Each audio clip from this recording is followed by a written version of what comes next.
శాటిలైట్లు కింద పడవా? ఆకాశం నుంచి భూమికి సంబంధించిన ఫోటోలు తీస్తూ ఇతర సమాచారము సేకరించి పంపిస్తుంది. ఉపగ్రహాలుగాను పిలిచే ఇలాంటివి భూమి చుట్టూ బోలెడున్నాయి. అలా ఆకాశంలో తిరిగే శాటిలైట్లు కింద పడిపోవా అనే సందేహం మీకు ఎప్పుడైనా వచ్చిందా?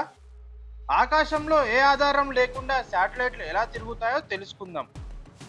గురుత్వాకర్షణ శక్తి గురించి తెలుసు కదా. ఏ వస్తువైనా తన వైపు లాక్కునేలా భూమికి ఉండే శక్తి అది. ఏ వస్తువునైనా గాల్లో వదిలేస్తే కింద పడటానికి కారణం మరి అదే. మరి ఆకాశంలో వదిలేసే శాటిలైట్ల సంగతేంటి? గురుత్వాకర్షణ శక్తి కారణంగా అది భూమిపై పడిపోవాలి కదా. నిజమే, గురుత్వాకర్షణ శక్తి శాటిలైట్ను కూడా భూమి వైపు లాక్కునేలా ఉంటుంది.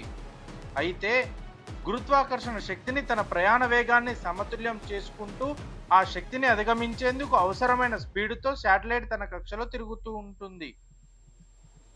మరి శాటిలైట్లు ఒకదాన్ని మరొకటి ఎందుకు ఢీకొనవనే సందేహం వస్తుంది కదా.